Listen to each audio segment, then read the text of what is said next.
Hello. This is Jim here. After the quick success of my last liquidity series video, where a lot of people and a lot of you guys asked on making a series out of it, I decided to do that. And actually, we got a prime opportunity to do a new video very soon after the latest one. And it is because the currencies basically hit a reset before the FOMC meeting. So the open interest and the RSI and the CCY basically reset. So in the last video, if you checked the part 1, we were on the Turbos Finance as one of the 6 protocols I used to make daily income. And we had no positions. And as you can see, I have 2 positions now for $60,000. This was $60,000 yesterday, and today it's almost, it's actually $61,089. So I already made $1,000 since yesterday, which also makes it $1,000 a day. So I will show you how and why I entered into the liquidity position on SUI and why I didn't enter on hype positions or arbitrage positions, because usually what I do, I have my positions in avax, SUI, Solana, Arbitrum, Black, and Hype, because those give the basically the best APRs, and they move frequently to the through the range, so I can do some get some capital gains.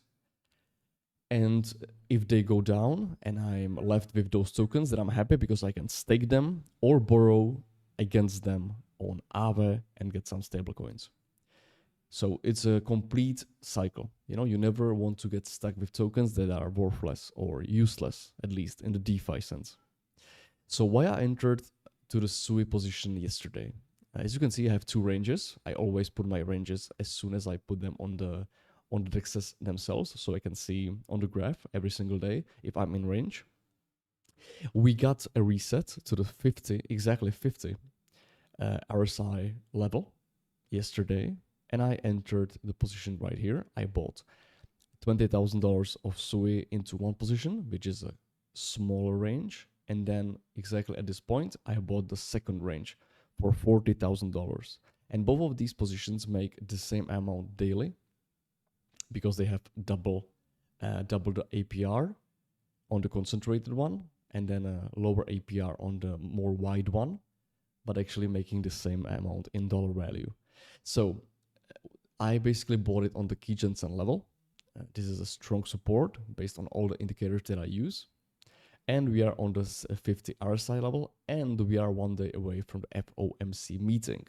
And that fact alone is why I'm not withdrawing liquidity from the concentrated position, because it's already, together it's $1,000, which in the rewards would be around, let's say it makes about $80 a day. So $1,000 would be 12 days of liquidity providing. So you go to the chart and you say, is SUI going to go down in the next 12 days? Should I withdraw the liquidity position and buy lower and create the ranges lower? Or is SUI going up in the next 7 days so I can, sell it at the top of the first range and then let the second range run basically for free? And because of the FOMC meeting and the bounce from the support, I decided that I'm going to leave it for at least 4 or 5 more days to get to about this or this level. And then I'm going to be withdrawing money from the concentrated liquidity position and half of the big white liquidity position, which should make us about $4,000 in capital gains or impermanent gain. And then the rest would be, bought again when we get to, let's say, from here or here to about 10% correction. So at this level in the next 14 days. So that's the plan I have in my head. All the indicators say so. The good news with the Fed cutting rates, that's so. So why would I be withdrawing $1,000 in permanent gain when I can, you know, bank on the fact that we bounce from the support, RSI is already going up, and we should be about here in the next 5 days. So about let me say here in the next 5 days. So that's SUI.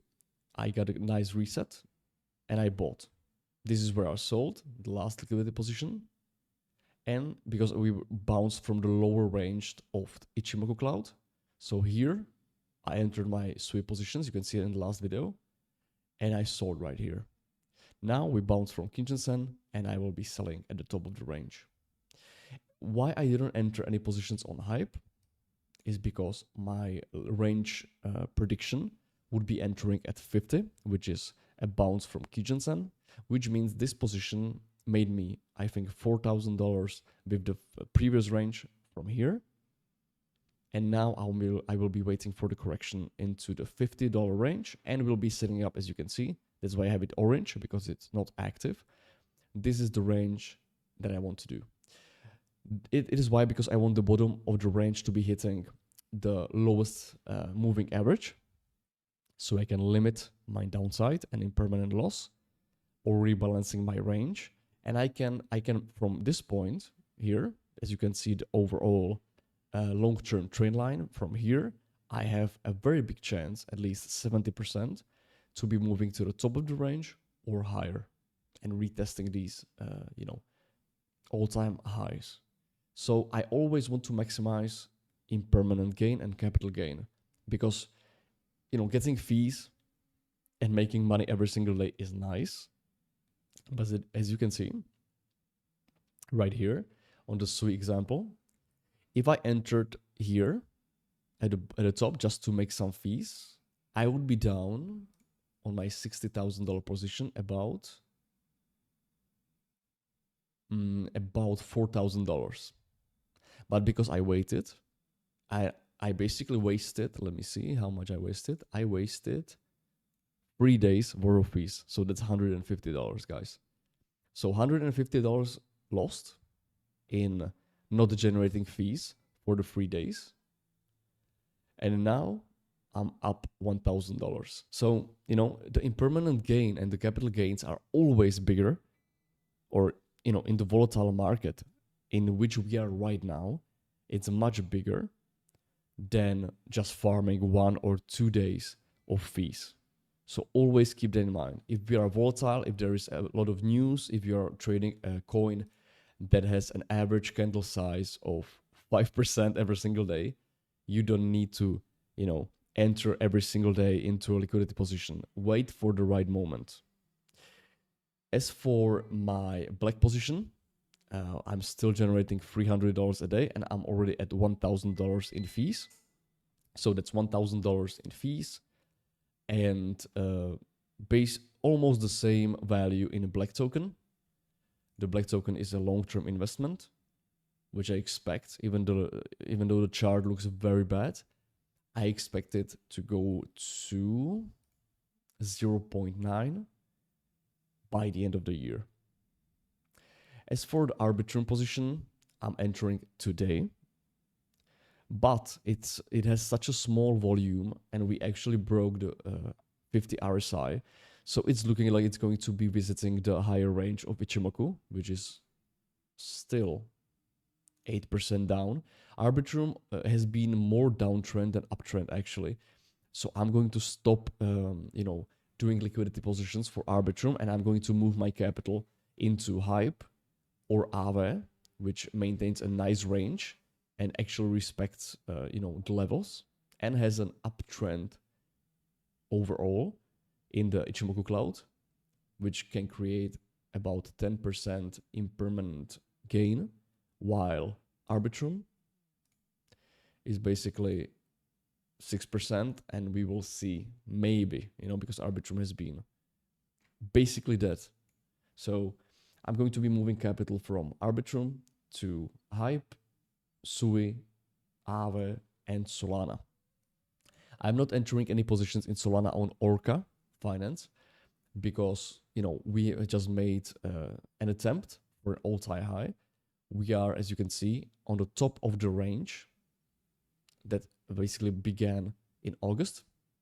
So we are on the top of the range, and I will be basically waiting the same as for hype to get it down to the Kitchenson level, possibly to the lower top of the range.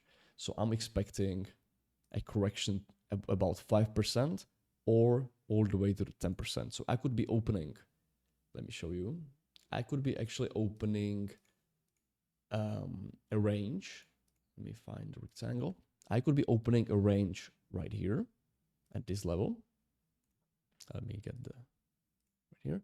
So at this level, I could be opening a range with these properties like this, a very concentrated range right here in the middle with a lot of impermanent gain possibility. And then I could be opening a range right here, which I would take the volume POC. Let me see, where is it? The fixed volume profile. I would, take from August till here before we went for the pump. So the volume POC and the average price is around here, as you can see. So I would be making a range, a wide range from here all the way here, covering the previous range like this. So these would be the two ranges I'm looking for.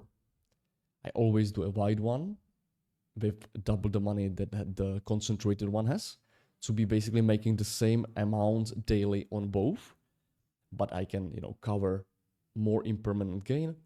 And if this range goes below the first moving average, which it could, then I will be making money in this range as well.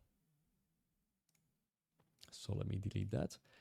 So at this moment, I have my sweep position because it had perfect support, and my black position. In the upcoming days, we will see if we do a little bit of a dump before the FOMC meeting to the 220 level, and on hype to the 50 level, and then I will be opening positions. And based on the volatility of the FOMC meeting, I would be increasing my impermanent gain possibility to the top. So if we see a more good news before the meeting, then I would be creating a liquidity positions with a $60 range, so I can sell manually and get that impermanent gain going. So hey guys, this was a quick follow-up to the first video. This is more of a why and how I do my ranges and how I think about it. What's the mentality? What are the methods to basically decide, should I enter, should I not? Is the impermanent gain possible? If it is, then I'm not closing my positions with a $1,000 profit. I'm actually waiting for more impermanent gains, for example, to the upside of the first concentrated range, because of the upcoming good news. So that's the mentality you have to have. You have a strategy, and you need to be flexible based on the news or what's happening and how it's reacting to the support levels. So liquidity positions for me are basically simplified version of trading.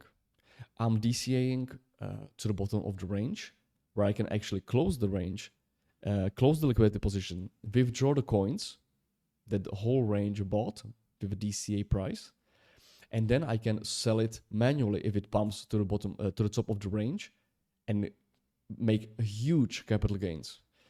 If I don't, and I can see the range, being in a chop position basically, and maintaining a range, or having a big, or actually fast possibility to go to the upside, then I just leave the range to do its own and generate some fees, and I'm closing the capital gains manually. So you always have to have that mentality. It's basically trading, because the capital gains make more money than the fees. And then you take the profits, split it 70-30 or 60-40, and you basically take 70% and reinvest it into blue chips that you have in your treasury wallet, and 40% you withdraw to stable coins for any big dips. If any huge dips occur, then you just buy the dip to make even more profits. So please leave me a comment in the comments of this video to ask anything you need to know. If there is anything you want to clarify or anything I missed, let me know. And I will see you guys in the next video. Cheers.